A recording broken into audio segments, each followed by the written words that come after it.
Pemirsa, kita lanjutkan. Apa kabar Indonesia Malam? Bagaimana relawan Indonesia di Tunisia yang berencana akan memberikan bantuan untuk masyarakat Gaza, Palestina melalui jalur laut? Kita langsung tanyakan kepada rekan kami, sudah ada Anton Saputra yang berada di Tunisia. Silakan, Anton. Assalamualaikum. Waalaikumsalam warahmatullahi wabarakatuh. Ya, Windy Wellingtonia, kami saat ini 30 relawan yang tergabung dalam Indonesia Global Peace Convoy masih berada di Tunisia untuk melakukan konsolidasi bersama dengan Global Flotilla, di mana beberapa kapal kami masih tertahan di pelabuhan, tidak bisa bergerak karena ada beberapa yang harus diisi izinnya dan perlengkapan dan perbekalan pun masih tertahan. Sementara itu, cuaca buruk masih terjadi di Tunisia sehingga membuat kapal kami tidak bisa berlayar ke Gaza. Ya, Windy Well. Anton, sudah ada berapa paket bantuan yang telah disiapkan dan apa yang menjadi solusi agar bantuan ini dapat tersalurkan, Anton? Ada beberapa paket bantuan, diantaranya adalah medis dan perbekalan makanan. Namun makanan dan perbekalan medis ini tidak dapat bisa dimasukkan ke kapal kami karena beberapa surat izin yang masih tertahan di pelabuhan Tunisia. Pemerintahan Tunisia pun masih belum memberikan izin kepada kami untuk memasukkan beberapa perbekalan makanan dan bantuan makanan tersebut ke kapal. Begitu, Windy. Baik, terima kasih Anton Saputra mengabarkan informasi langsung dari sana. Prof. Ali, tadi kita sama-sama sudah mendengarkan bagaimana suasana di lapangan, kondisinya seperti apa. Ini artinya dari Israel sendiri masih memblokade jalur bantuan kemanusiaan untuk warga Gaza, Palestina. Tekanan-tekanan yang diberikan oleh Uni Eropa nyatanya belum juga digubris, Prof. Ali. Ya, disitulah kita harus lebih kritis melihat sikap Uni Eropa dalam konteks melakukan pressure terhadap Israel ya. Saya kira memang semacam merangkak begitu, satu persatu senjata kanan itu diberikan pada Israel, tetapi belum lagi fokus pada apa sebenarnya yang bisa kita ukur untuk bisa melakukan pressure yang mematikan dalam aksi kejahatan Israel, khususnya dalam bidang kemanusiaan misalnya begitu ya, yakni misalnya saja adalah embargo ekonomi misalnya gitu. Kalau bantuan adalah satu hal yang mungkin ya selama ini bantuan-bantuan dalam bidang pendidikan atau mungkin juga bidang bantuan medis terhadap Israel mungkin bisa dilakukan lewat LSM yang di bawah Uni Eropa dan seterusnya. Tapi sebuah tekanan yang betul-betul telak untuk mendorong Israel menarik mundur dari berbagai ekspansionisme di Timur Tengah. Contohnya adalah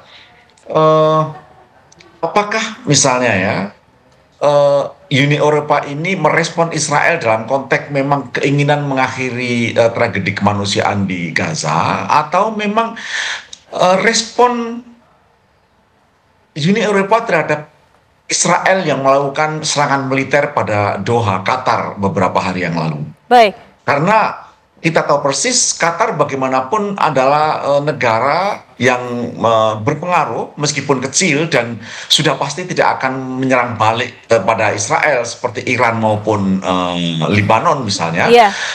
Tapi yang kita lihat adalah Qatar merupakan pemasok gas terbesar terhadap Uni Eropa. Baik, Prof. Ditahan dulu. Kanan itu sudah kelihatan bahwa itu menyangkut masalah-masalah ekonomi supaya jangan sampai pasokan gas di Eropa terganggu gitu dalam konteks itu. Baik, Mas Agung, ini kita lihat bersama bahwa bantuan kemanusiaan yang tadi sama-sama kita juga telah mendengarkan pernyataan dari Prof. Ali dan juga mengetahui bagaimana suasana di lapangan. Artinya bagaimana solusi terbaiknya agar bantuan yang mendesak ini segera bisa diterima oleh warga Gaza, Palestina. Ya, tentu sampai sekarang belum ada satu mekanisme yang sifatnya benar-benar membuat bantuan internasional itu mudah untuk masuk, kecuali memang harus mendorong yang namanya Israel untuk merubah sikapnya. Karena memang yang diinginkan oleh Israel adalah penguasaan total terhadap Gaza. Israel secara bebas kemudian menyebarkan flyer-flyer, mendesak orang-orang Gaza untuk berpindah dari Northern Gaza kemudian ke Southern Gaza. Tapi kan mereka mau lari kemana? Sedangkan Gaza itu posisinya 80% itu sudah tidak bisa kemudian ditinggali. Seperti itu. Bantuan kemudian satu-satunya jalur yang kemudian bisa dilakukan oleh kelompok internasional hanya melalui airdrop udara, dan itu pun tidak terlalu efektif juga. Seperti itu. Bantuan bisa masuk nggak bisa, tapi kemudian sangat terbatas untuk kemudian bisa masuk. Artinya sekarang tekanannya tidak begitu kuat sebenarnya untuk merubah sikap Israel. Makanya ditambah pula dengan adanya Uni Eropa ini belum ada satu kesepakatan ataupun satu suara dari seluruh negara-negara. Itu poinnya. Makanya harus ada 27 negara yang menyepakati hal tersebut. Nah, makanya kemudian tadi saya sampaikan, dan itu masih berproses cukup lama. Satu hal yang kemudian bisa dilakukan mungkin sekarang adalah ya bagaimana mendorong misalkan negara-negara sangat sedikit sekali yang kemudian tadi kenapa saya sampaikan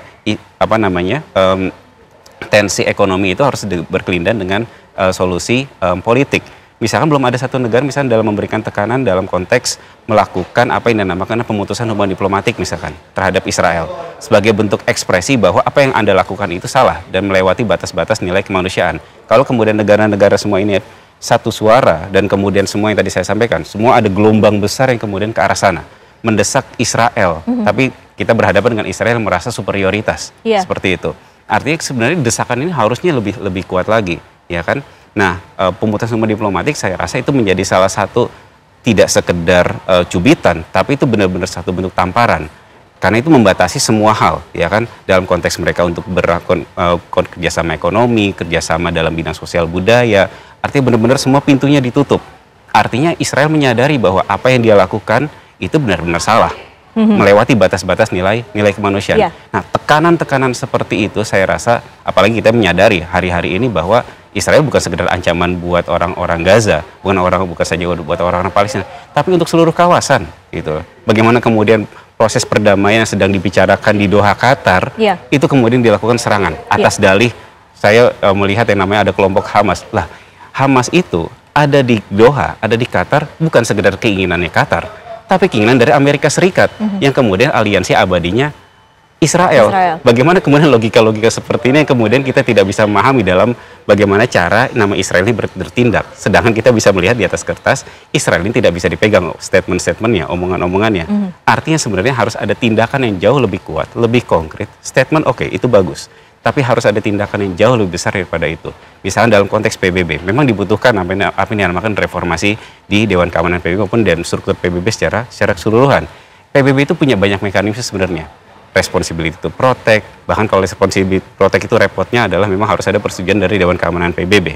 Tapi di saat itu kita juga ada Uniting for Peace Mechanism, yaitu tidak sekedar bertahan dari atau menunggu dari Dewan Keamanan PBB bertindak, tapi bisa melalui mekanisme dari Majelis Umum PBB. Artinya banyak mekanisme lain yang sebenarnya dunia internasional belum melakukan hal-hal tersebut, seperti itu. Ya, kita nantikan apa langkah yang bisa diambil oleh dunia internasional agar peperangan ini juga bisa berakhir demi warga Gaza Palestina yang selama ini telah menderita. Terima kasih. Dan perdamaian dunia. Dan perdamaian dunia tentunya. Terima kasih Mas Agung, terima kasih juga Prof. Ali sudah bergabung bersama kami di Apa Kabar Indonesia Malam.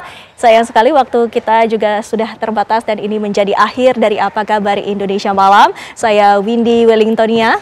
Dan saya Vera Kintan, pemirsa mewakili kru yang bertugas pamit undur diri. Sesaat lagi Anda dapat menyaksikan program One on One bersama dengan Maria Assegaf.